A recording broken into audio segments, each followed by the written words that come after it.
los temas que restan de aquí a fin de año.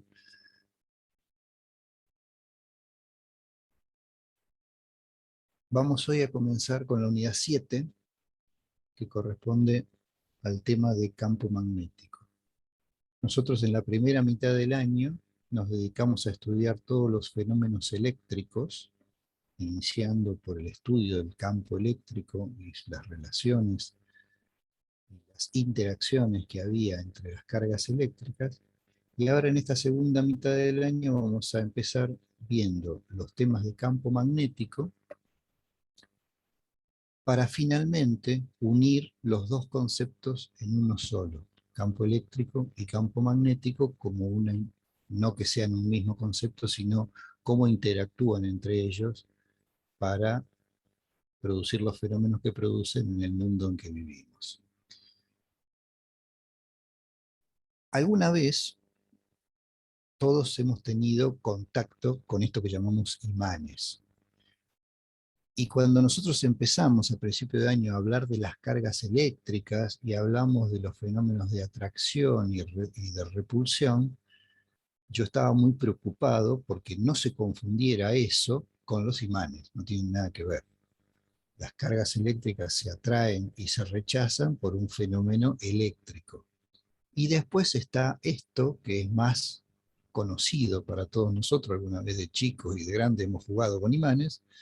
Está esto de la ocurrencia de que los imanes se atraen y se repelen, y esto no tiene nada que ver con, al menos en este momento del estudio, no tiene nada que ver con aquello que estudiamos de las cargas eléctricas. Bueno, respecto de los imanes podemos decir que es conocido desde hace mucho tiempo, que polos de igual nombre se repelen y polos de distinto nombre se atraen, que la aplicación más característica y más antigua es la de la brújula, del campo magnético terrestre. Bueno, todas aquellas cosas que más o menos son conocidas están plasmadas en esta diapositiva para que ustedes puedan refrescar esos conocimientos de la escuela secundaria. Ya adentrándonos en cómo comenzar a estudiar los fenómenos de magnetismo, un elemento que nos va a ser de mucha ayuda son los espectros magnéticos. Esto que se llaman espectros magnéticos son imágenes reales de imanes ubicados en una cierta posición y rodeados de limaduras de hierro en pequeñas porciones, en pequeños trozos. Entonces se observó a lo largo del tiempo que estos pequeños trozos de hierro se orientan de alguna forma especial, indicando o mostrándome visualmente cómo, cómo sería la forma de ese campo magnético que el cuerpo humano no está preparado para ver. Esto da la idea, dio origen a la idea de las líneas de campo magnético. O sea, lo de arriba podrían ser fotografías. De hecho, la de la izquierda es una fotografía, la de la derecha es una ilustración.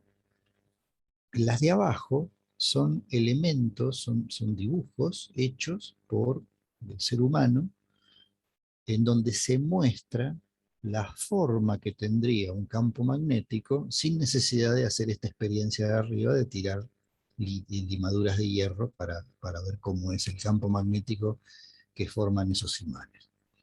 Entonces, la importancia de los espectros magnéticos es que nos permiten dibujar líneas que nos dicen cómo es la forma del campo magnético que genera tal o cual dispositivo. Esos dispositivos pueden ser un imán recto como se ve acá, un imán de herradura, puede ser una bobina, puede ser un toroide, son todos elementos que vamos a ir viendo a medida que avancemos en el estudio de la parte magnética. Las líneas que se establecen en los espectros magnéticos son líneas, no tienen principio ni fin. Visualmente uno puede seguir con la vista una hilera de limaduras de hierro y decir, bueno, acá estoy viendo una línea. Ya cuando se empieza a estudiar con las imágenes de abajo cómo es el campo magnético y cómo son sus efectos, se establece por convención que las líneas salen del norte y van al polo sur magnético. Salen de un polo norte magnético y llegan a un polo sur magnético. Esto no es realidad. En realidad, las líneas de flujo se manifiestan de una forma, pero no tienen sentido. Pero para el estudio del magnetismo se establece por convención ese sentido. Y lo vamos a usar y a respetar en todo lo que viene a continuación. Las líneas nacen en un polo sur y mueren en un polo, nacen en un polo norte y mueren en un polo sur. Hay dos experiencias características. Una recibe el nombre de su descubridor, la experiencia de Ørsted. Y esta primera experiencia, hay un video que yo lo voy a reproducir porque es sencillo, o sea, es corto, quiero decir, entonces no nos va a presentar problemas de que se trabe la animación. En realidad lo que dice no es muy importante, lo que importa es el efecto que se puede ver. Un conductor por el que circula corriente desvía una brújula. Entonces, esto da la pauta de que corrientes eléctricas generan campos magnéticos. Esta es la primera experiencia, digamos, importante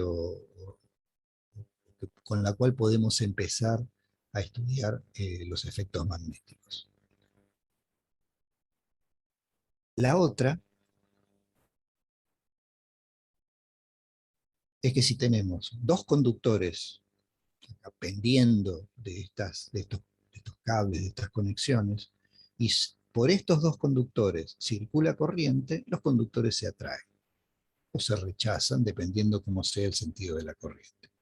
Entonces, estas dos experiencias sencillas son las que van a cimentar todo el estudio del magnetismo y del electromagnetismo fundamentalmente. Acá tenemos una síntesis de las dos experiencias. Un alambre conductor por donde circule corriente va a desviar una brújula. Y dos conductores por los que circule corriente, si la corriente es del mismo sentido, los conductores se van a atraer. Esto es lo que vimos en el video. Y si la corriente es de distinto sentido, los conductores se van a repeler entre sí. Indudablemente, en todos estos experimentos que estamos viendo, hay una creación de campo magnético a expensas de las corrientes que están circulando. A todo esto que estamos hablando, a todas estas experiencias sencillas que han sido descubiertas hace mucho tiempo, hay que darles un marco teórico. Hay que ponerlas dentro de conceptos teóricos básicos para después poder iniciar todo el estudio. ¿Cuáles son esos conceptos teóricos? Nosotros sabemos que hay cargas eléctricas y esas cargas eléctricas generan campos eléctricos. Punto aparte. Esto es lo que vimos en el primer cuatrimestre. No puedo dejar de mencionarlo porque es algo que existe, pero en este momento esto no es esto no es importante para nosotros. Sabemos que es así y lo escribimos porque sabemos que realmente es así. Ahora, lo nuevo aquí es que si esa carga eléctrica que tiene su campo eléctrico y que no me interesa, se mueve con una cierta velocidad, alrededor de esa carga eléctrica aparece un campo magnético.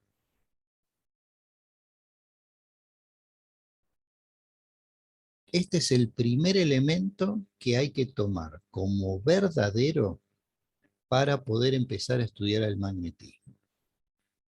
Ese campo magnético que se crea alrededor lo vamos a representar a través de distintas magnitudes. Ahí aparece la letra Φ, la letra griega Φ, y aparece la B mayúscula, que son indicadores de presencia de campo magnético y que vamos a definir dentro de algunas diapositivas. En este momento eso no es importante. Lo que sí es importante es esto. Si una carga eléctrica, sea un protón o un electrón, se mueve con una cierta velocidad, alrededor de ella genera un campo magnético. Y esto lo vamos a tomar como una verdad revelada. Esto no se cuestiona. Si alguien de todos los que están presenciando esta clase, escuchando esta clase, quieren saber por qué esto es así, va a buscar un filósofo y se pone a hablar con ese filósofo largas horas a ver por qué en este universo donde nosotros vivimos ocurre esto. ¿Qué quiero decir con esto? Naturalmente nace la intriga. ¿Por qué? Cuando una carga se mueve, alrededor aparece un campo magnético. Entonces yo les rebato la cuestión con otra pregunta. ¿Por qué si se les rompe la pata de la silla donde están sentados se caen? Por la gravedad. ¿Y por qué? Y es la gravedad. Pero ¿por qué existe la gravedad en este universo? Y porque dos masas que están presentes en un lugar del espacio se atraen entre sí. Eso puede ser mi cuerpo con la Tierra o la Luna con la Tierra. ¿Y por qué? Y porque en este universo es así. Entonces, es lo mismo. Ustedes no se cuestionan la gravedad y se cuestionan de que una carga eléctrica cuando se mueve genera un campo magnético. Perdónenme que lo diga en este tono tan inquisidor, pero recuerdo aquellas clases presenciales donde me miraban espantados diciendo, ¿y por qué esto es así? ¿Por qué no me explica por qué esto es así? ¿Por qué no me explica que cuando una carga se mueve, por qué alrededor aparece un campo magnético? No lo sé ni me interesa. Ocurre en este universo donde nosotros vivimos esto. Si una carga eléctrica se mueve, alrededor aparece un campo magnético. Busquen en todos los libros de física que hay. En ningún lugar va a estar explicado. Porque digamos que para este nivel de estudio no se sabe por qué es así. Así como la gravedad tampoco se sabe por qué es así. Hecha esta reprimenda, o sea, insisto, lo digo en un tono medio agrio y con cierto dejo de gracia, por decirlo de alguna manera. Dejo abierto el debate por si alguien quiere preguntar algo, pero quiero ser categórico en esto. No se enrosquen pensando, ¿por qué cuando una carga se mueve aparece un campo magnético? Nosotros no somos filósofos, vamos a ser ingenieros. Entonces, nosotros tenemos que usar la aplicación de esto que estamos viendo, de que cuando una carga se mueve aparece un campo magnético. Ahora, de todas formas, dejo abierto el debate por si alguien quiere hacer alguna pregunta.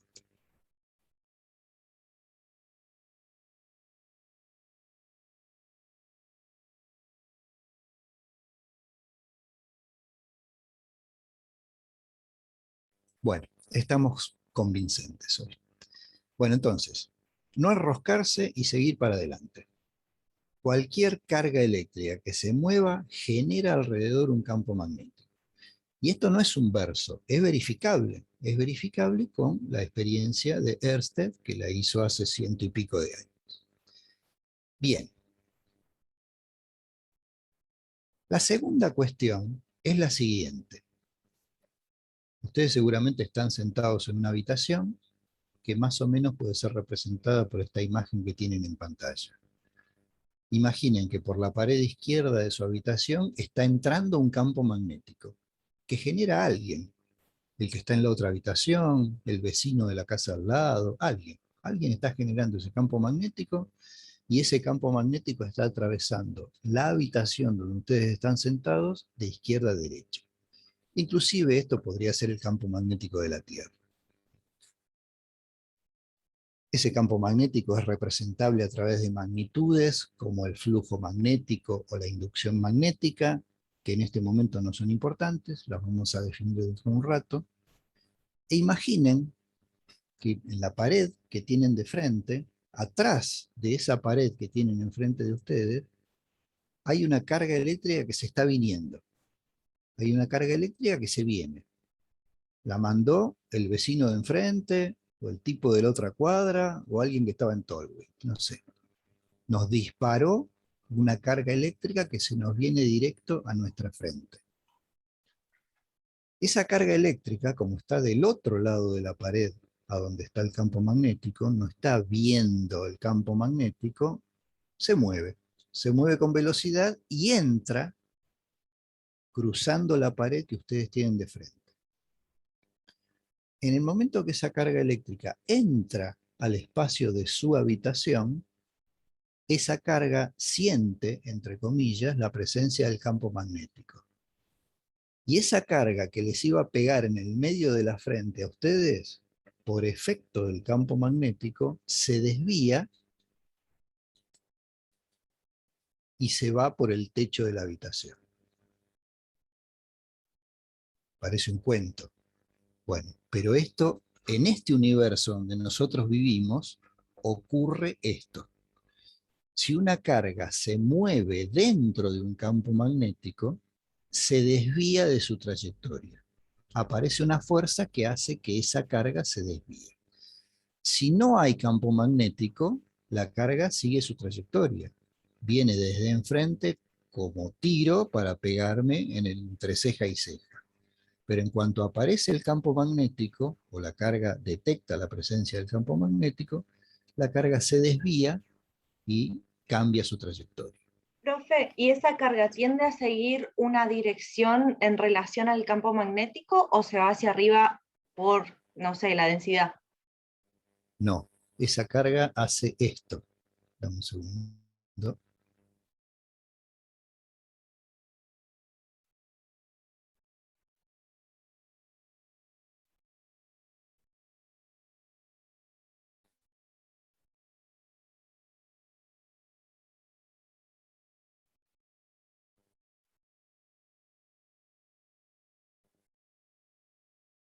Ahí hay un campo magnético. Y muevo la carga. Entonces aparece la fuerza que tiende a desviarla. Como tiende a desviarla, la carga tiende, dame un segundo hasta que vuelva a la animación, ahí no, un poco más adelante. La fuerza tiende a desviarla y la carga describe una trayectoria circular. Es como si la carga que venía para pegarme entre ceja y ceja no saliera por el techo, sino que se pusiera a dar vueltas dentro de la habitación adelante mío. Ahora después vamos a analizar cuantitativamente este fenómeno, pero el efecto final sería este. ¿Cómo saben los científicos de que esto es así?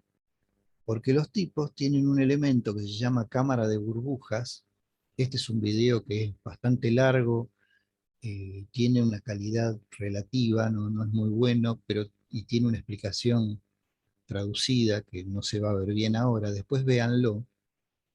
A través de estos dispositivos que se llaman cámaras de burbujas, los tipos, los científicos, pueden sacar fotos de protones haciendo esto.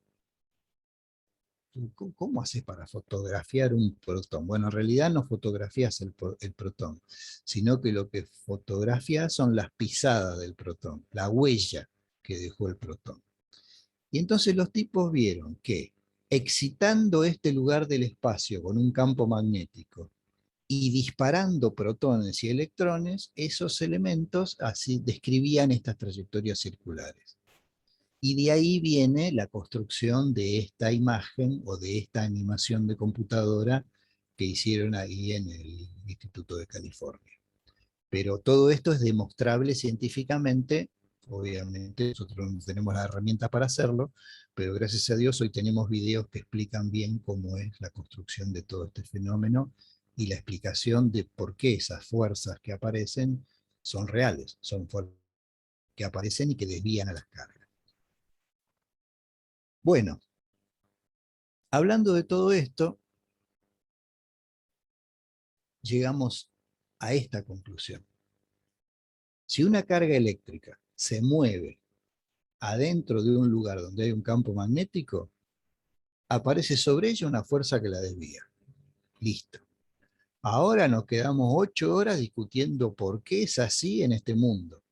Bueno, yo no voy a entrar en esa, no lo sé. Es decir, si les tengo que decir, no sé por qué es así. En este mundo, en este universo donde nosotros vivimos, pasa esto. Disparás una carga eléctrica adentro de un campo magnético y no sigue derecho, se desvía.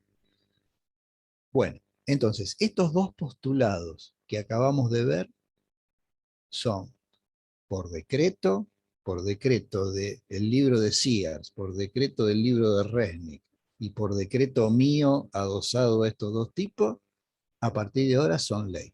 A partir de ahora son cosas que hay que aceptar como verdaderas porque es lo que sustentan todo lo que viene después.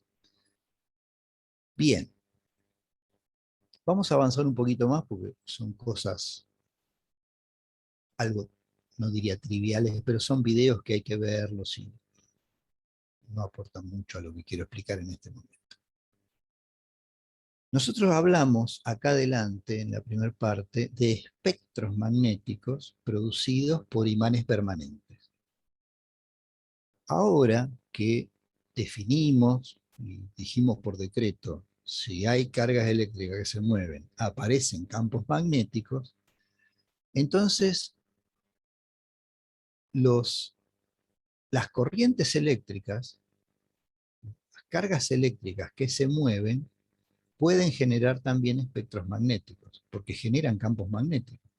O sea, yo puedo generar un espectro magnético tirando limaduras de hierro arriba de un imán o tirando limaduras de hierro arriba de una bobina, como se ve acá. Si yo a esta bobina le hago pasar corriente, eso van a ser cargas en movimiento.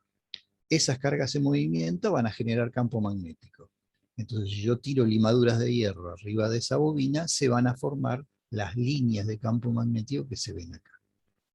Este es un tipo de construcción, una foto, y acá está hecho el esquema de esa foto. Está la bobina representada y la corriente eléctrica que circula por ella y las líneas de campo, las líneas que dibujo y que muestran la presencia de un campo magnético en ese lugar del espacio. Acá hay un conductor recto que pincha una hoja de papel y sale para arriba. Por este conductor recto también está circulando una corriente eléctrica y si tiro limaduras de hierro se orientan de forma concéntrica, circular, alrededor de la corriente eléctrica que está circulando acá, alrededor del cable. La esquematización de este experimento es esto que ven acá abajo. El cable, la corriente eléctrica y el campo magnético que se forma alrededor de él. Entonces tenemos espectros magnéticos generados por imanes permanentes, que son los que más comúnmente podemos llegar a hacer en un laboratorio, y también espectros magnéticos provocados por corrientes eléctricas. La convención establecida dice que las líneas van de norte a sur. O sea, yo cada vez que dibuje una línea de campo magnético le voy a poner una flechita. Entonces, la cola de la flechita va a ser el norte y la punta de la flechita va a estar apuntando al sur. Esa es la convención cuando uno dibuja acá las líneas de campo magnético. Para saber si una corriente eléctrica o cómo es el sentido del campo magnético que genera una corriente eléctrica, está lo que se llama la regla de la mano derecha. Hay varias reglas que vamos a ver para poder determinar los efectos del magnetismo. La primera que vamos a ver es esta regla de la mano derecha. ¿Para qué se usa?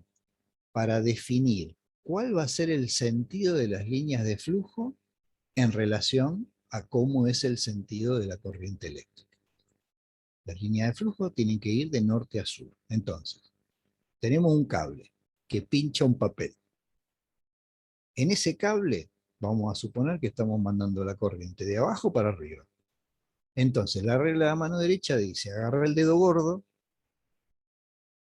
ponelo en la dirección de la corriente, los demás dedos van a rodear el cable y la punta de esos dedos te van a dar el sentido del campo magnético. Esta es una forma de verlo, esta es la misma forma de verlo. ¿Eh? El dedo gordo, el dedo pulgar, en el sentido de la corriente. Y los demás dedos rodean al conductor y me dicen cómo tengo que dibujar las flechitas del campo magnético. Si la corriente fuera para abajo, pondría el dedo pulgar para abajo y los dedos apuntarían en el otro sentido. Es una regla sencilla que permite efectivamente saber dónde está el norte y dónde está el sur, generado por una corriente eléctrica. Esta es la primera regla. La segunda regla es lo que se conoce como regla de la mano izquierda. Y tiene que ver con el segundo experimento, con esa carga eléctrica que se nos venía de frente para pegarnos entre medio de ceja y ceja. Y la regla es así. Para que la carga se desvíe, tiene que haber un campo magnético presente. Y yo voy a saber el sentido de ese campo magnético. En base al ejemplo que dije antes, imaginen su habitación, ustedes parados de frente a la computadora, y el campo magnético estaba entrando desde la izquierda hacia la derecha. Esas líneas de flujo que vienen de la izquierda y van hacia la derecha, tienen que pincharte la mano. Por lo tanto, yo ahora estoy poniendo mi mano izquierda con la palma abierta hacia la pared izquierda de la habitación y con el dedo pulgar hacia abajo. Entonces, las líneas de flujo que vengan de la izquierda me van a pinchar la palma de la mano. Si yo tengo la mano en esta posición, la corriente eléctrica tiene que seguir el sentido de los 4 dedos, que no son el pulgar. Como yo en el ejemplo anterior les dije que la carga venía de frente para pegarme entre ceja y ceja, ahora me tengo que dar vuelta. Y tengo que poner, no me tengo que dar vuelta, tengo que dar vuelta a la mano. Tengo que dar vuelta a la mano y los dedos que en este momento están apuntando hacia el monitor, los tengo que poner apuntando para el otro lado. Los tengo que poner apuntando hacia mi espalda, hacia el lugar que está mi espalda. ¿Por qué? Porque la carga viene desde el vecino de enfrente y me va a pegar entre ceja y ceja. Entonces, el dedo pulgar en esa condición queda apuntando hacia arriba. Y hacia arriba es donde va a salir la carga movida por la fuerza esta misteriosa que la tira y la saca por el techo. Bueno, obviamente sí, decime. Si estuviera en el aula sería mucho más fácil, porque verían mi mano. Acá es magnético. ¿Recién se Escucha. me cortó a mí o se le cortó a usted? Perdón. No, acá no se cortó, me parece que se cortó Ah, no por se ahí. cortó nunca. Ok, gracias. Bien. Bueno, hay mucha bibliografía y hay muchos videos en internet que muestran cómo aplicar esta regla, pero es básica en el sentido de que el flujo magnético, el campo magnético te pinche la mano, los dedos vayan en el sentido de la corriente y el dedo pulgar te va a dar el sentido de la fuerza. Esa es la regla de la mano izquierda y es importante para detectar esta fuerza con la cual se desvía a la carga que entró a la habitación o que está presente en un lugar del espacio. En las siguientes imágenes, en las siguientes diapositivas, hay vectores dibujados del campo magnético, de la velocidad y de la fuerza para que ustedes puedan experimentar esta regla de la mano izquierda. Bueno, si estuviéramos en clase lo haríamos allí, pasarían al frente y pondrían la mano y se darían cuenta, ¿no? Traten de probarlo, si tienen alguna duda, me consultan. Ahí hay un dibujo de la mano está puesta con la palma hacia abajo, las líneas de flujo pinchan esa palma de la mano, la corriente está yendo para allá, los dedos van en el sentido de la corriente, entonces la fuerza en este caso va a ser hacia la derecha. Bueno, esto hay que probarlo y experimentarlo.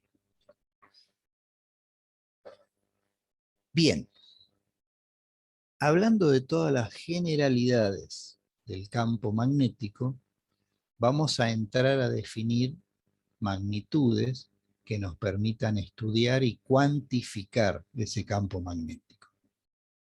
Si estudiamos velocidad, definimos los kilómetros por hora, la velocidad, el espacio sobre tiempo, todo eso. Si estudiamos corriente eléctrica, definimos el ampere, definimos qué es la cantidad de carga en el tiempo. O sea, cada vez que empezamos a estudiar una magnitud es necesario definir una unidad de medida y una magnitud física que la represente. La primera idea es utilizar las líneas de campo magnético, estos dibujos que hacíamos a expensas de las limaduras de hierro, de lo que veíamos con las limaduras de hierro, y entonces, como parece una sucesión de líneas, una al lado de la otra, aparece el concepto de flujo magnético. Mira, tantas líneas que yo veo que están en ese dibujo, conforman todas ellas una magnitud que vamos a llamar flujo magnético, parecido al flujo eléctrico que definimos por allá por abril. Y la unidad de medida del flujo magnético es el Weber, se abrevia WB. Otra unidad es el Maxwell, y ahí está la relación entre el Weber y el Maxwell. Nosotros el que más vamos a usar es el Weber. Entonces, primera magnitud, para empezar a hablar de magnetismo, el flujo magnético. Letra Phi, unidad de medida, Weber. La segunda magnitud, más importante que la primera, es la que se llama densidad de flujo magnético o inducción magnética, y se representa por la letra B mayúscula. Un imán. Si a ese imán le tiramos limaduras de hierro, aparecen las líneas de campo magnético. Ahí dibujé 6 por practicidad. Pero si el imán fuera muy potente, dibujaría más. Si el imán fuera menos potente, dibujaría menos. Esa es la idea de la graficación de las líneas de campo magnético. Si uno pone un cuadrado de 1 centímetro por 1 centímetro en ese lugar, a ese cuadrado lo pincha una sola línea. Y si uno pone el mismo cuadrado de 1 centímetro por 1 centímetro en ese lugar, a ese cuadrado lo pinchan 4 líneas. Entonces, esta simple observación y esta cuestión de sentido común me dice que cuanto más líneas pinchen la misma superficie, el campo magnético va a ser más intenso. En este lugar, a 1 centímetro cuadrado, lo pinchan 4 líneas. Acá el campo es muy intenso. Y en este lugar, a 1 centímetro cuadrado, lo pincha una sola línea. Acá el campo es muy poco intenso, es nada intenso. Entonces, esto nos permite definir la densidad de flujo, o la inducción magnética, es el mismo nombre para la misma magnitud. Y se define como flujo sobre sección. ¿Cuántas líneas están pinchando la sección? Si son muchas líneas, el campo va a ser grande. Si son pocas líneas, el campo va a ser pequeño. Esta es más importante que la otra porque ya nos da información de cuánto es el valor del campo magnético. La expresión generalizada del flujo magnético es esta, que es parecida a la expresión generalizada del flujo eléctrico. Era el campo eléctrico por el diferencial de superficie. Acá es el campo magnético por el diferencial de superficie. El concepto a través del cual se estudia es más o menos el mismo. La unidad de medida de la inducción magnética es el Tesla. Sale del Weber sobre metro cuadrado, se le llama Tesla y se abrevia con la letra T. El problema de todo esto, perdón, la otra es el Gauss, y ahí está la relación entre Tesla y Gauss. El problema de todo esto, que yo no lo veo, si yo tengo que usar la magnitud de espacio, alguna vez agarré 1 centímetro y medí. Si yo tengo que usar la magnitud velocidad, alguna vez fui a Tolwyn a 160 y lo vi. En cambio, la inducción magnética no la vi nunca. Entonces es más difícil de creer. Sin embargo, tenemos la suerte hoy día, con total error en lo que vamos a decir y en lo que vamos a hacer, de tener los celulares. A los celulares se les puede bajar una aplicación, muchas aplicaciones, Android God for Sensor, hay un montón de aplicaciones que se pueden bajar que utilizan el parlante del celular y mejor dicho, el chip que tiene adentro del celular, los sensores que tiene adentro del celular, para detectar campo magnético.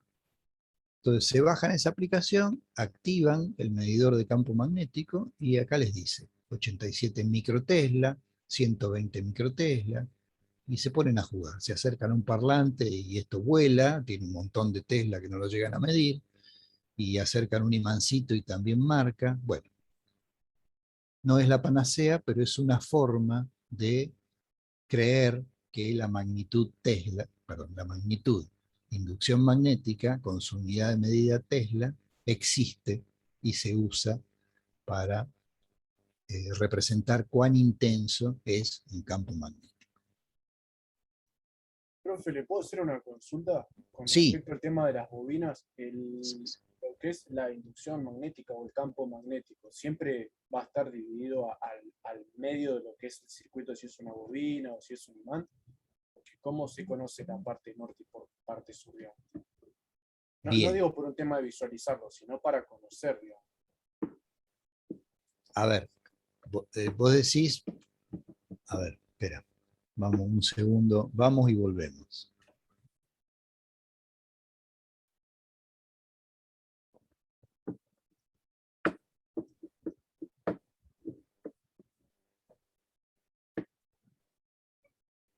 Con el tema de los imanes, igual no daña los celulares, profe, no te puedo dar información o Sí, ser muy potente. sí, no hay que jorobar mucho con eso porque por Los ahí... discos rígidos o la Sí, SSD sí, puede borrar la información. sí, correcto. Dame un segundo que estoy buscando algo, vamos a ver después. Para responder esa pregunta.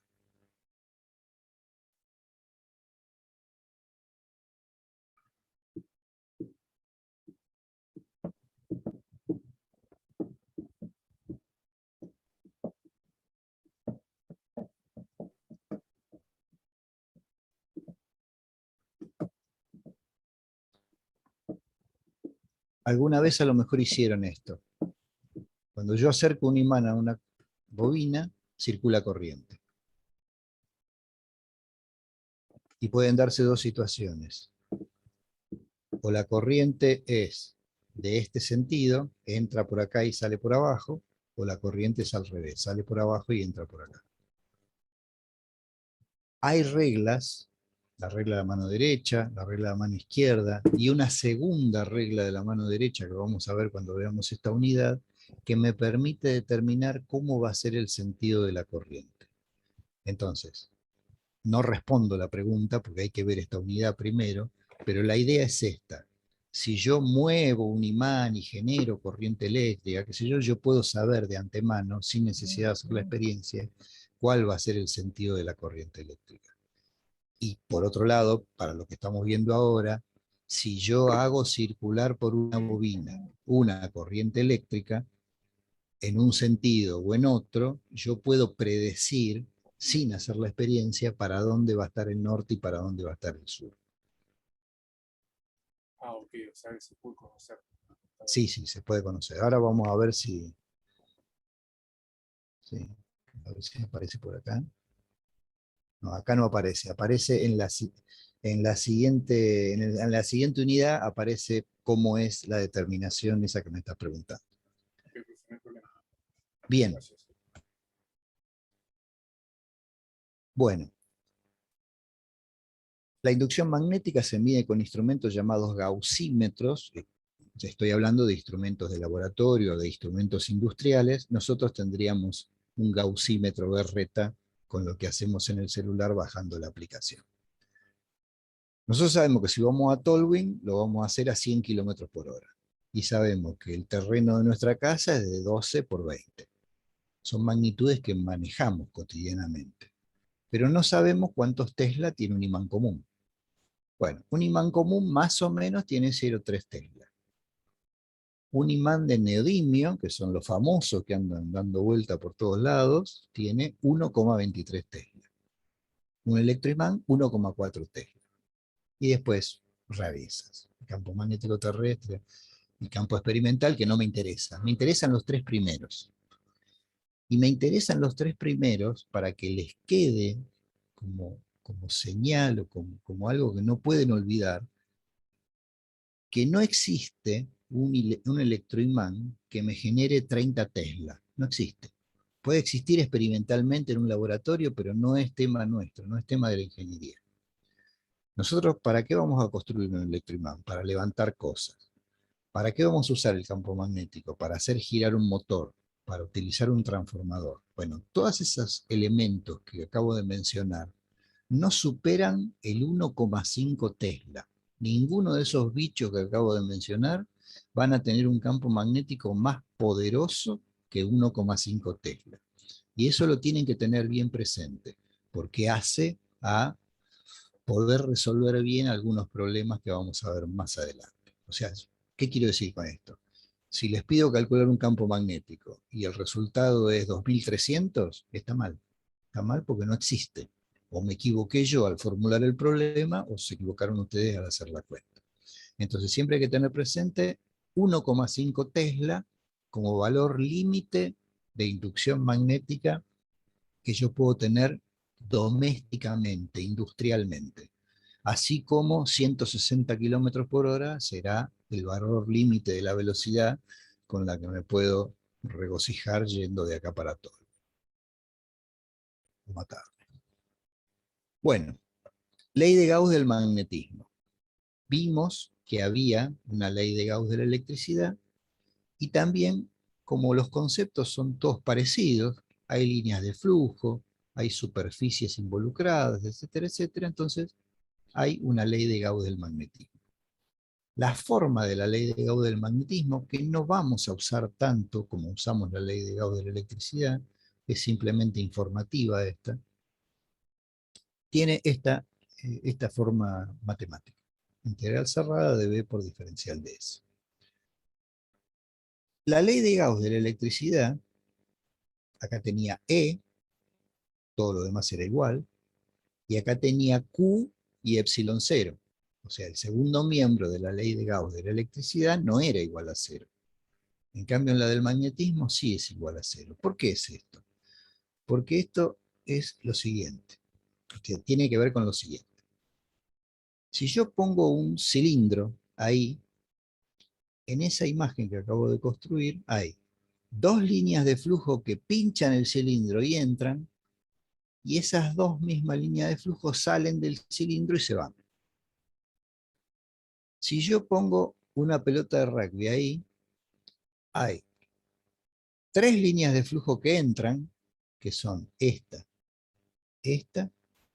y esta, que entran y pinchan a la pelota de rugby, y tres líneas de flujo que pinchan y se van, que son esta y esta.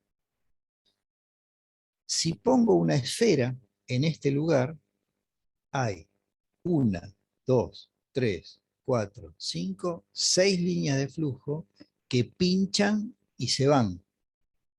Y hay 6 líneas de flujo, que las dibujo intencionadamente ahora, que pinchan y entran. Entonces, para cualquier situación que yo analice en un imán o en una bobina, siempre la cantidad de líneas de flujo que entran van a ser igual a la cantidad de líneas de flujo que salen. Entonces, por eso la integral cerrada da 0, porque nunca voy a tener que entran líneas y no se van. Esto en la parte eléctrica no pasaba eso. En la parte eléctrica yo tenía una carga eléctrica y si la rodeaba con una esfera, todas las líneas de flujo salían y pinchaban esa carga eléctrica. En cambio acá no, acá la misma cantidad de líneas que entran son iguales a las que salen. Esto tiene que ver con el siguiente hecho físico. Si yo agarro un imán y lo rompo, no me quedo con un polo norte en la mano izquierda y un polo sur en la mano derecha. Vuelvo a tener dos imanes, o sea, tengo ahora dos imanes en lugar de uno. Se vuelve a reconstituir el imán teniendo un norte-sur en la izquierda y un norte-sur en la derecha. Entonces, la ley de Gauss del magnetismo expresada de esta manera matemática se la menciona coloquialmente diciendo que no puedo aislar un polo magnético. No puedo tener en la mano un norte solo. Siempre un polo norte va a estar acompañado de un polo sur y viceversa, un polo sur acompañado de un polo norte. Es imposible en este universo donde vivimos aislar un polo magnético y tener solamente un polo norte. Mismo con la Tierra. El campo magnético de la Tierra tiene polo norte y polo sur, y es indivisible eso. Bueno, esa es la explicación básica, digamos, de la ley de Gauss llevada a qué ocurre cuando quiero romper un imán. Esto que acabamos de hablar está en este video que ustedes lo pueden ver después tranquilamente porque es un poco largo.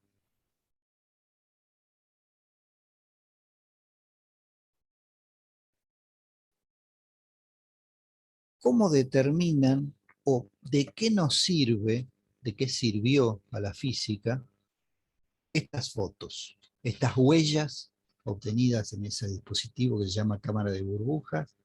¿De qué sirvió a los fines de obtener fórmulas?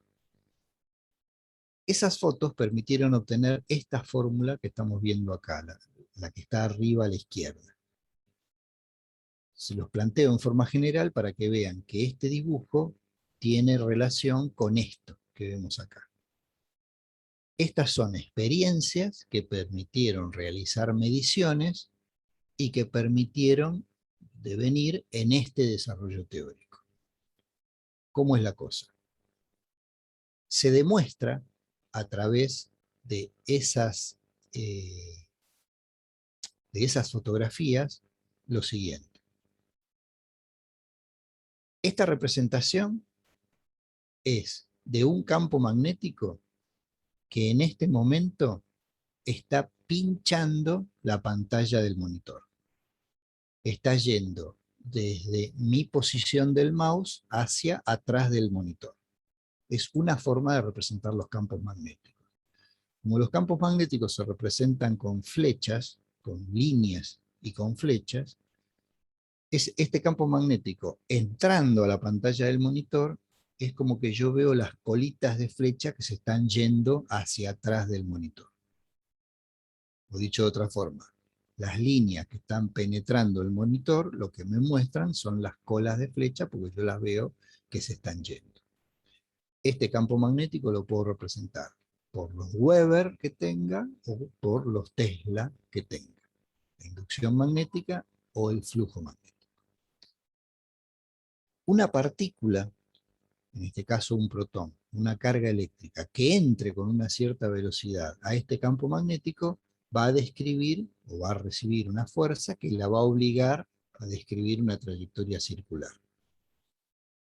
Cuando la partícula llegue a esa posición, ahora su velocidad es hacia allá. Entonces, la fuerza siempre es perpendicular a la velocidad y por eso la partícula sigue describiendo una trayectoria circular. Esto se ve en las fotografías que mostramos hace un rato. Se demuestra experimentalmente que la fuerza que desvía la partícula es proporcional a la cantidad de carga. Cuanto más carga meto, más fuerza tira esa carga para el costado. Se demuestra experimentalmente que esa fuerza es proporcional a la velocidad. Cuanto más rápido entre esta carga, más cerrado, o sea, más fuerza va a tender a desplazar a esa carga. Y por último, se demuestra experimentalmente que la fuerza es proporcional al campo magnético. Cuanto más campo magnético yo meta, más fuerza va a tender a desviar a esta carga. Esto no tiene una demostración como todas esas que me gusta escribir a mí. Esto tiene una demostración práctica. Ahora voy a hablar de esta ecuación, pero esta ecuación, esto no se demuestra teóricamente, sino que se demuestra experimentalmente. Y esta demostración experimental lleva a esta ecuación. ¿Cómo hago para calcular esa fuerza? Tengo que aplicar esta ecuación. Dijimos que la fuerza es proporcional a la carga. Acá lo estoy expresando. Si este número aumenta, este número aumenta. Dijimos que la fuerza es proporcional a la velocidad. Si la velocidad aumenta, este número aumenta. Y por último, la fuerza es proporcional a la inducción. Si la inducción aumenta, este número también aumenta. Pero, como tanto la velocidad y la inducción son vectores, yo no puedo hacer el producto de 3 km por hora por 2 Tesla. Lo tengo que trabajar esto de manera vectorial. Y por eso, en la composición de esta fórmula aparece un producto vectorial. Recuerden que esta simbología en física 2 que usamos nosotros, esto representa producto vectorial de dos vectores. Esto es lo importante. Después, lo que viene a continuación es un análisis que me permite determinar en función de la masa de la carga, de la velocidad, del valor de la carga y del campo, cuánto va a ser el radio. Esto de acá abajo en realidad no me interesa. Lo que me interesa es esto. Porque esta es la relación entre la fuerza y lo que me está pasando. El campo magnético que tengo, la carga que disparé y con qué velocidad la disparé. Esto lo han descubierto los científicos mirando estas fotografías, tomando mediciones, que acá el radio fue tanto, que la intensidad del campo magnético acá fue tanta, y que el electrón lo dispararon con tan velocidad, bla, bla, bla, bla. Bueno, haciendo el análisis de estas fotografías, descubrieron esta ecuación. Y como esta ecuación no la podemos demostrar como aquellas otras ecuaciones que usamos en física, bueno, la tenemos que aceptar y darle para adelante. Me callo unos segundos, si alguien quiere hacer alguna pregunta.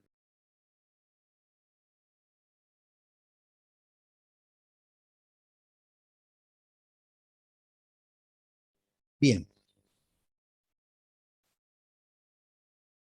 Vamos a lo importante. ¿Por qué es importante esta ecuación? En realidad, se puede hacer esta experiencia.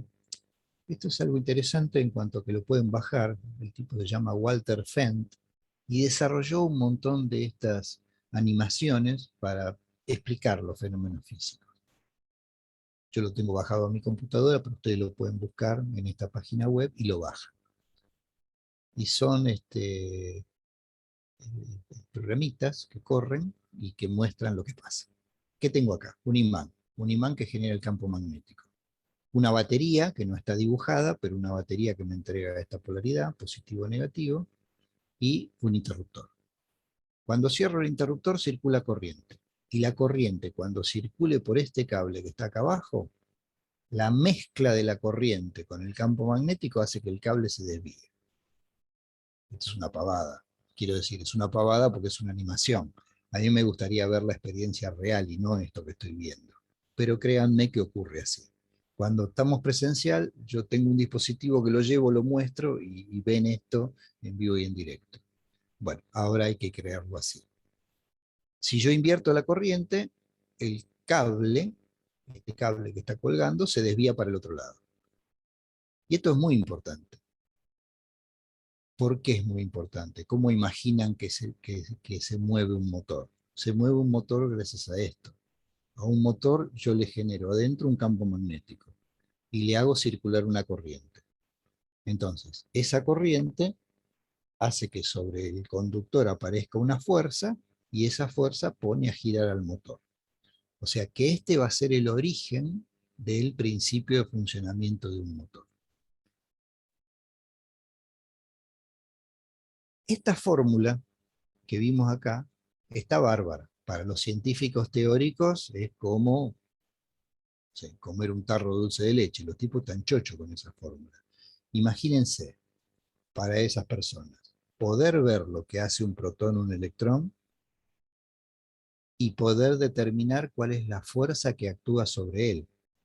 O sea, el tipo que estudia esto, cuando descubrieron esto, se le caía la baba, porque es maravilloso poder determinar esto para los científicos puros, para los científicos top, digamos.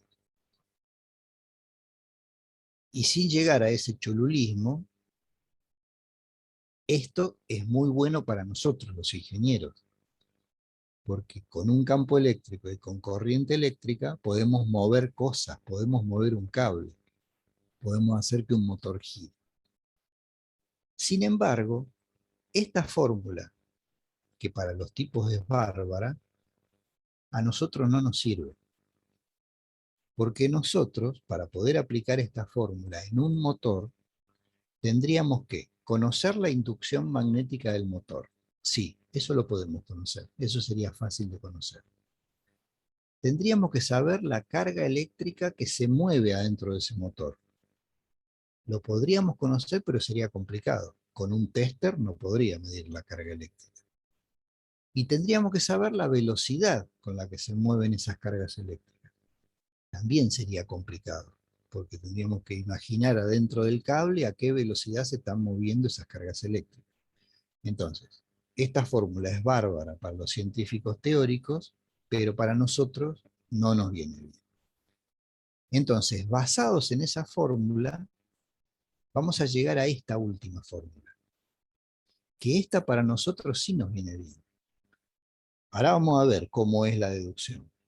Pero ¿qué me dice esa fórmula? Que sobre este cable va a actuar una fuerza. Y esa fuerza va a depender del campo magnético que tenga. Lo puedo saber, lo puedo medir con el celular, si me dejan hacer el chiste. En realidad lo voy a medir con un instrumento de mejor precisión. Esa fuerza va a depender de la corriente que circule por ese cable. La puedo medir con un tester común, la puedo medir. Esa fuerza va a depender de la longitud del cable. Obviamente también puedo saber cuánto es esa longitud. Y va a depender del ángulo entre el cable y el campo magnético, que también lo puedo medir. Entonces, de esta fórmula, que a nosotros no nos sirve mucho como ingenieros, vamos a llegar a esta fórmula que nos sirve un montón, porque esta fórmula sí se puede aplicar para el cálculo de la fuerza que me va a entregar un motor cuando yo lo ponga en funcionamiento. Para llegar a esa fórmula hay que tragarse este sapo. Este sapo es lo siguiente. Tengo un cable que tiene una longitud y una sección, por lo tanto tiene un volumen. Dentro de ese cable hay impurezas. Ya hablamos alguna vez de las impurezas en las fuentes, en las baterías, bla, bla, bla, bla, y tienen su efecto perjudicial. Dentro de ese cable yo quiero que circule una corriente. Entonces, le aplico un campo eléctrico, los electrones se empiezan a mover y chocan con las impurezas, van, vienen, bla, bla, bla, bla, hasta que sale por el otro lado. Eso es la corriente eléctrica. O al menos ese es el modelo de la corriente eléctrica que nos viene bien a nosotros para explicar todo lo que he explicado. Si ustedes vieron la animación, la velocidad de ese electrón libre no fue constante. Es más, ni siquiera fue siempre por el mismo lado. Al chocar con las impurezas rebotaba, iba para atrás. O sea que lo que podemos hablar acá es de una velocidad de desplazamiento, una rapidez media de deriva. El tiempo que tardó el electrón en llegar desde acá hasta acá, ese tiempo hizo con velocidades erráticas, con velocidades variables. Pero entre el principio y el fin podemos tener una velocidad media, una rapidez media. En realidad la corriente eléctrica es un flujo de electrones, y la carga de un electrón es esa, menos 1,6 por 10 a la menos 19 coulombs. Y la carga de un protón también tiene ese valor, pero positivo. O sea que para la deducción que vamos a hacer, si hablamos de electrones o hablamos de protones, es lo mismo. Numéricamente es exactamente igual, porque el módulo de los dos, el nivel de carga, es lo mismo. Entonces empezamos con esta pequeña deducción. La velocidad va a ser la longitud dividido el tiempo. Por lo tanto, el tiempo va a ser longitud dividido velocidad. Vamos a definir una cosa, y esto a los químicos les va a encantar. Un número n, que es el número de elementos encargados de la conducción por unidad de volumen. Es decir, ¿cuántos electrones libres como estos que vimos recién tengo pelotudeando en ese pedazo de cable? ¿Cuántos elementos de conducción hay por el volumen que tengo ahí, en el volumen que tengo ahí? A eso lo vamos a llamar número n. Elementos de conducción en la unidad de volumen, en el volumen que estoy analizando. Despejo, entonces la cantidad de elementos de conducción totales va a ser el número de elementos por unidad de volumen multiplicado por el volumen. Como el volumen es sección por longitud, reemplazo. ¿Y para qué quiero ese numerito y para qué quiero esas cosas previas? Porque me interesa saber la carga eléctrica total que va a haber en ese volumen. Yo en este volumen voy a tener 200.000 electrones. Invento un número para agarrarnos de algo. Voy a tener 200.000 electrones. Esos 200.000 electrones me lo está dando este número. Este número me dice cuántos elementos de conducción tengo por unidad de volumen, que multiplicado por el volumen, que es esto, me va a dar el número de elementos de conducción. O sea, cuántos electrones tengo paveando acá adentro. Si a esos electrones los multiplico por la carga de un electrón, o por la carga de un protón, que es lo mismo, me va a dar la cantidad de carga eléctrica total que tengo adentro de este volumen. Y esto a mí me interesa saberlo. ¿Cuánta carga eléctrica tengo acá adentro? Punto aparte. La corriente es la cantidad de carga en el tiempo. Coulomb sobre segundo, ampere. El Q es este que tengo acá. Y el tiempo es este que tengo acá. Planteo. Simplifico y acomodo. La L y la L se va y el BD pasa arriba. La corriente, por otro lado, está relacionada con la densidad de corriente. Densidad de corriente es corriente sobre sección. Entonces, la sección se simplifica con esto y me queda esta expresión. La densidad de corriente es este número n por la carga de un protón por la velocidad de desplazamiento. Esto es lo que me interesa para lo que viene. Después esta expresión termina diciendo que la velocidad de desplazamiento se calcula así, pero eso no me interesa. Me interesa esta fórmula que está acá. La relación entre densidad de corriente y estas tres variables, estas tres magnitud.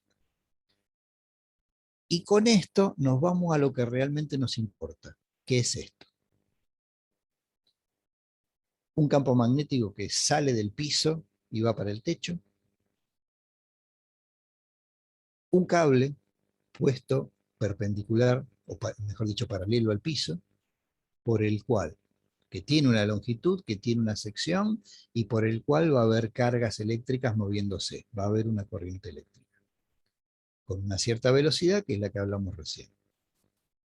Sabemos que sobre esta carga, que se mueve con esta velocidad, sumergida en este campo magnético, aparece una fuerza.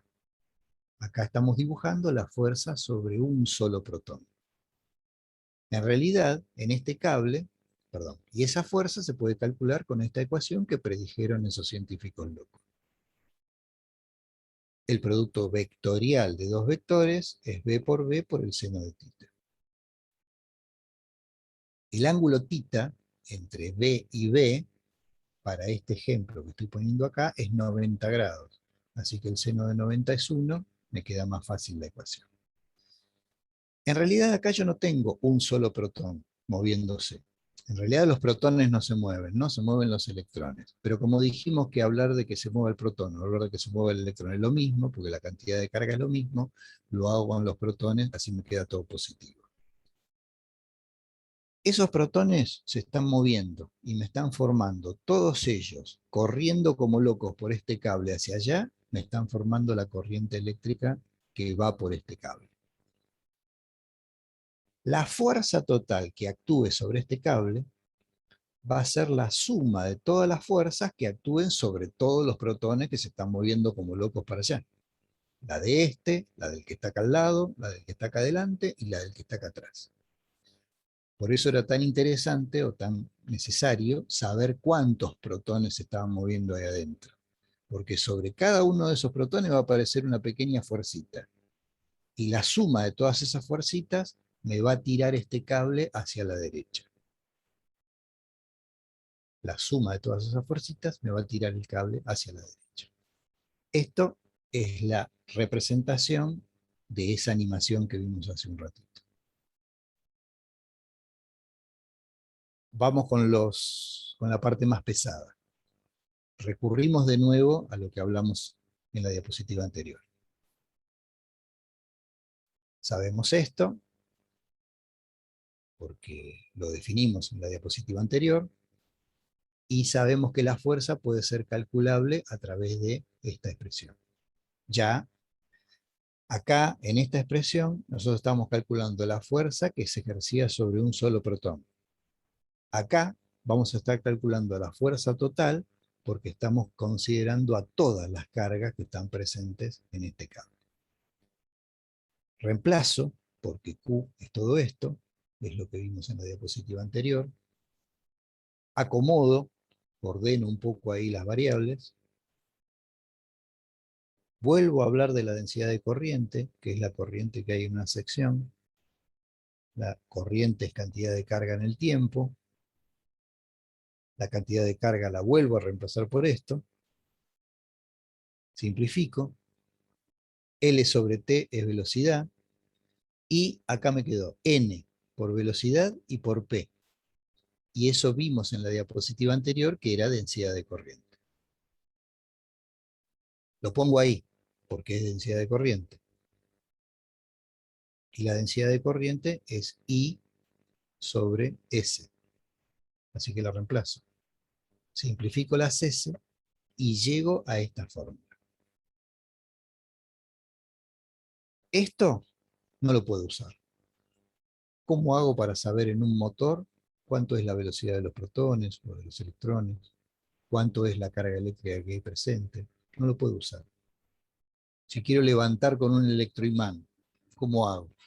No lo puedo usar. En cambio, esto sí. Esto sí lo puedo usar porque son magnitudes fácilmente medidas.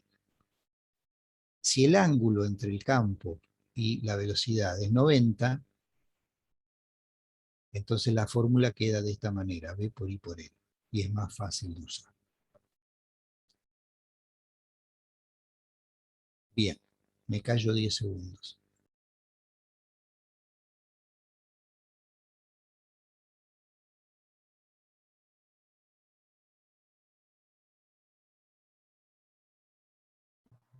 Profe, este tipo de deducción de fórmulas es importante que lo aprendamos bien.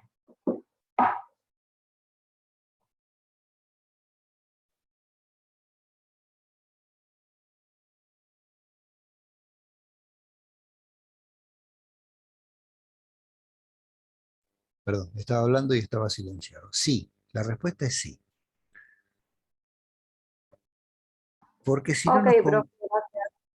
Quería aclararlo porque si no nos convertimos en simple utilizadores de elementos. O sea, ¿Puedo decir que en la fórmula anterior donde nos dijo, esto no importa, lo que a mí importa es esto, no son como las mismas fórmulas, pero está despejando en una cosa? acá, Son como iguales. en esta me decís, o la de más abajo. Eh, no, la diapositiva anterior. Creo que es la Acá. anterior. Hay una fórmula que nos Esta. dijo que no importa. Claro, ¿no Sí, es no es la misma? sí, es la misma, pero a lo que Claro. voy es lo siguiente. Esta es la idea. En la siguiente deducción, en la siguiente diapositiva, yo usé esto, que J es N por P por BD. Lo usé acá. J es N por P, esto es lo que usé. Entonces, ¿qué quiero decir? Esta diapositiva habla del cálculo de la rapidez media. Yo esto no lo usé, por eso esto no me importa. La que me importa es la anterior, esta. En ese sentido dije que esto no me importa. ¿Está? No, porque yo a veces utilizo como estrategia aprenderme una fórmula que generalmente es en todo, y después va Ajá. despejando nomás y parecen que son como 10 fórmulas, pero en realidad es como una sola. Perfecto. Sí, eso es lo que hay que hacer. Hay que ir hilando la idea para poder llegar al resultado final. Ok, Eh, gracias. Volviendo a la pregunta que hacían antes, yo sé que todo esto de las deducciones es pesado y bueno, llega el momento del parcial y son varias. Bueno, pero no nos podemos transformar en utilizadores de fórmulas. Nosotros no estamos, o sea, no debemos ser eso. Nosotros tenemos la obligación de saber de dónde sale todo y por qué todo tiene que tener su sustento. Entonces ahora me van a saltar a la yugular y dice, sí, pero usted no me explicó por qué cuando un electrón se mueve genera un campo magnético alrededor. No, porque no lo sé. Dudo que en este mundo alguien lo sepa. Entonces hay cosas que se pueden explicar y hay cosas que por ahí no se pueden explicar y hay que aceptarlas y seguir para adelante. Ahora, yo no voy a ser de los docentes que dicen, bueno, si quieren calcular la fuerza, apliquen esta fórmula y chao. No, yo no voy a ser de esos. No lo digo por ustedes. Ese facilismo no lo voy a aplicar. O sea, para mí, sobre todo en una materia como física, hay que ir al hueso, hay que ver de dónde sale todo. Después sí. No, yo comprendo lo que usted dice, profe, la verdad que tiene mucha razón. A mí particularmente como que siento que la cabeza a veces para tantas fórmulas no me da y Sí, voy seleccionando a suerte, ¿viste? sí, Eso es lo sí, que sucede. Eso es sí, importante de acuerdo. saberlo. Estoy de acuerdo, estoy de acuerdo. Lo que podemos hacer, y les tiro la responsabilidad a ustedes, es el día que lleguemos al parcial, a este segundo parcial, decir, bueno, a ver, usted nos dio 48 deducciones, cortemos en 5. ¿Cuáles son las 5 más importantes? O sea, recuérdenme cuando estemos antes del segundo parcial y hacemos un arreglo de ese tipo. Yo me Porque, voy a acordar, yo le digo. bueno, El acuérdense, profe que queda acuérdense. grabado. Sí, sí, sí, no, está, no hay problema, no hay problema porque vamos a hacer entre todos. Es más, yo les voy a empezar a preguntar, ¿a ustedes cuáles les parecen las 5 deducciones más importantes de todas las que vimos en el segundo cuatrimestre? Porque también hace a la formación del ingeniero, ¿no? Tomar decisiones sobre aquellas cosas que son importantes y aquellas que no. Por ejemplo, en esta no es importante, esta no es importante, esta no importa. De acá lo único que me sirve es esto, que si yo me lo acuerdo de memoria, listo, ya está, no necesito hacer todo esto. Ahora, esta sí es importante, porque esta me saca de una cuestión irresoluble, que es aplicar esa fórmula en un motor, y me lleva a un lugar muy utilizable, que es esa fórmula, que la puedo aplicar para calcular la fuerza de un motor. Entonces, por eso hay deducciones que son importantes y otras que no, y háganme acordar en ese momento para poder definir cuáles son las 5 más importantes del cuatrimestre. Bueno, como esta es media pesada, acá tienen otra forma. Esto fue una idea de la ingeniera Díaz, que a medida que vas recorriendo la animación, te va dando una explicación de qué hace cada una de las fórmulas. Esto no se puede hacer para todo el apunte porque es un trabajo de locos, pero viene bien para esta diapositiva que es importante repasarla y leyendo qué es lo que hay que tener en cuenta al hacer cada despeje o cada reemplazo. Bueno, les iba a dar un problema, pero ya esto fue demasiado largo, así que lo vamos a hacer el miércoles. El miércoles lo vamos a dedicar todo a problemas de esta unidad y ya lo vamos a dar por concluida.